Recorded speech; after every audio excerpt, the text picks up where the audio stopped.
ಬಂಡಾಯ ಎದ್ದಿರುವ ಕೆಎಸ್ ಈಶ್ವರಪ್ಪ ನಡೆಗೆ ರಾಜ್ಯ ಬಿಜೆಪಿ ಚುನಾವಣಾ ಉಸ್ತುವಾರಿ ವ್ಯಂಗ್ಯವಾಡಿದ್ದಾರೆ. ಈ ಬಗ್ಗೆ ಬೀದರ್ನಲ್ಲಿ ಪ್ರತಿಕ್ರಿಯಿಸಿದ ರಾಧಾ ಮೋಹನ್ ದಾಸ್ ಈಶ್ವರಪ್ಪ ಯಾರು ಅಂತ ಪ್ರಶ್ನೆಯನ್ನ ಮಾಡಿದ್ದಾರೆ. ಈಶ್ವರಪ್ಪ ಎಂಬ ವ್ಯಕ್ತಿಯನ್ನ ನಾನು ಗುರುತು ಹಿಡಿಯಲ್ಲ. ಅವರು ಗೆಲುವಿಗಾಗಿ ಮೋದಿ ಭಾವಚಿತ್ರವನ್ನ ಹಾಕಿಕೊಳ್ತಾರೆ. ನಾಳೆ ಕಾಂಗ್ರೆಸ್ನವರು ಮೋದಿ ಭಾವಚಿತ್ರವನ್ನ ಹಾಕಿಕೊಳ್ತಾರೆ ಅಂತ ಹೇಳಿದ್ರು. कुछ दिनों में सारे कांग्रेस के लोग मोदी जी का फोटो, बड़ा सौभाग्य का बात है। कुछ दिनों में सारे कांग्रेस के लोग मोदी जी का फोटो लगाएंगे, ये तो अच्छी बात है। तो जोड़ दिया सर जो इलेक्शन देखिए, ईश्वर जो हो जाता है ना, ईश्वर फिर किसी दल की सीमा से नहीं बनता, सारे दल के लोग उसका फोटो लगाते हैं।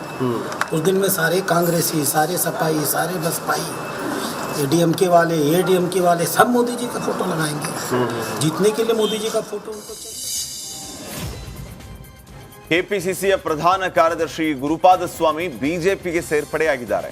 ಮೈಸೂರಿನ ಬಿಜೆಪಿ ಕಚೇರಿಯಲ್ಲಿ BY ವಿಜೇಂದ್ರ ನೇತೃತ್ವದಲ್ಲಿ ಬಿಜೆಪಿಗೆ ಸೇರಿದರು.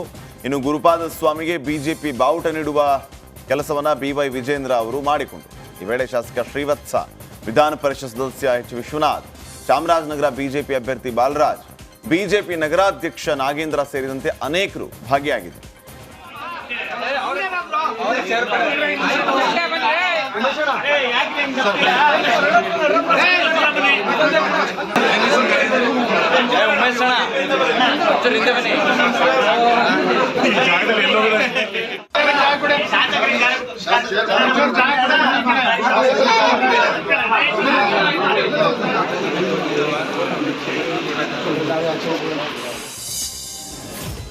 ಕಾಂಗ್ರೆಸ್ SDPI ಜೊತೆ ಸೇರಿ ಚುನಾವಣೆಯನ್ನ ನಡೆಸ್ತಾ ಇದೆ ಅಂತ ಬಿಜೆಪಿ ಶಾಸಕ ಡಾಕ್ಟರ್ ವೈ ಭರತ್ ಶೆಟ್ಟಿ ಆರೋಪಿಸಿದ್ದಾರೆ. ಮಂಗಳೂರಿನಲ್ಲಿ ಮಾತನಾಡಿದ ಅವರು, PFI ಅಂಗಸಂಸ್ಥೆ SDPI ಅಭ್ಯರ್ಥಿ ದಕ್ಷಿಣ ಕನ್ನಡ ಜಿಲ್ಲೆಯಲ್ಲಿ ಸ್ಪರ್ಧೆ ಮಾಡ್ತಾ ಇಲ್ಲ. ಕಾಂಗ್ರೆಸ್ಗೆ ಹೀನಾಯ ಸ್ಥಿತಿ ಬಂದಿದೆ ಎಂಬುದು ಈ ಮೂಲಕ ಗೊತ್ತಾಗಿದೆ ಅಂತ ಕಿಡಿಕಾರಿದ್ರು. ದಕ್ಷಿಣ ಕನ್ನಡ ಜಿಲ್ಲೆ ಎಲ್ಲೋ ಒಂದ್ ಕಡೆ SDPI ಅವರ ವಿರುದ್ಧ ಇವರ PFI ಸಂಘಟನೆಯ ಒಂದು ಭಾಗವಾದಂಥ SDPI ಅವರೊಂದಿಗೆ ಸೇರಿಕೊಂಡು ಇವರು ಎಲೆಕ್ಷನ್ ಚುನಾವಣೆಯನ್ನು ನಡೆಸುವುದನ್ನು ನಮಗೆ ಕಾಣಲಿಕ್ಕೆ ಸಿಗ್ತಾ ಇದ್ದಾರೆ. ದಕ್ಷಿಣ ಕನ್ನಡ ಜಿಲ್ಲೆಯಲ್ಲಿ SDPI ಕ್ಯಾಂಡಿಡೇಟನ್ನು ಹಿಂದಿನ ಬಾರಿ ಹಾಕಿದ್ರು, ಈ ಸತಿ ಹಾಕಲಿಲ್ಲ. SDPI ಕ್ಯಾಂಡಿಡೇಟ್ ದಕ್ಷಿಣ ಕನ್ನಡ ಜಿಲ್ಲೆಯಲ್ಲಿ ನಿಲ್ತಾ ಇಲ್ಲ. PFI ಅವರ ಒಂದು ಅಂಗಸಂಸ್ಥೆಯಾದ SDPI, PFI ನಾವು ಬ್ಯಾನ್ ಮಾಡಿದಂಥ ಒಂದು ಸಂಸ್ಥೆ. SDPI ಇಂದ ಕ್ಯಾಂಡಿಡೇಟನ್ನು ಯಾಕೆ ನಿಲ್ಲಿಸಿಲ್ಲ ಅನ್ನುವಂಥ ಪ್ರಶ್ನೆ ಜನರನ್ನು ಕಾಡ್ತಾ ಇದೆ. ಸಾಧಾರಣ ಉತ್ತರ ಸಹ ಜನರಿಗೆ ಸಿಕ್ಕಿದೆ. SDPI ಮತ್ತು ಕಾಂಗ್ರೆಸ್ನವರ ಒಳ ಒಪ್ಪಂದ ಕರ್ನಾಟಕ ಸರ್ಕಾರ ಮತ್ತು ಕೇರಳದಲ್ಲಿರುವ ಜನರಿಗೆ ಸಹ ಈಗ ಗೊತ್ತಾಗಿದೆ. ಇಲ್ಲಿ ಕುಕ್ಕರ್ ಬಾಂಬ್ ಬ್ಲಾಸ್ಟ್ ಮಾಡಿದವರನ್ನ ಸಪೋರ್ಟ್ ಮಾಡಿದಂಥ ಒಂದು ರೀತಿಯಲ್ಲಿ SDPI ಮಾಡಿದ್ದಾರೆ. ಪ್ರವೀಣ್ ನೆಟ್ಟರ್ ಎಂಬ ಯುವಕನ ಹತ್ಯೆ ಮಾಡಿದ್ದು SDPI ಯುವಕರೇ. ಇವರೊಂದಿಗೆ ಕಾಂಗ್ರೆಸ್ ಒಳ ಒಪ್ಪಂದ ಮಾಡಿಕೊಂಡು ಚುನಾವಣೆಯನ್ನು ಎದುರಿಸ್ತಿರುವುದು ಕಾಂಗ್ರೆಸ್ ಯಾವ ಹೀನಾಯ ಸ್ಥಿತಿಗೆ ಜಿಲ್ಲೆಯಲ್ಲಿ ಬಂದಿದೆ ಅನ್ನೋದು ನಮಗೆ ಗೊತ್ತಾಗ್ತದೆ, ಪಬ್ಲಿಕ್ ನಾಲೆಜ್ ಅದು. ರಾಜಧಾನಿ ಬೆಂಗಳೂರಿನಲ್ಲಿ ನೀರಿಗೆ ಹಾಹಾಕಾರ ಎದುರಾಗಿದೆ. ಇದೇ ಕಾರಣಕ್ಕೆ ನಗರದ ರಾಯಲ್ ಲೇಕ್ ಫ್ರಂಟ್ ರೆಸಿಡೆನ್ಸಿ ಬಡಾವಣೆಯ ನಿವಾಸಿಗಳು ಲೋಕಸಭೆ ಚುನಾವಣೆಯನ್ನು ಬಹಿಷ್ಕಾರ ಮಾಡೋದಕ್ಕೆ ಮುಂದಾಗಿದ್ದಾರೆ.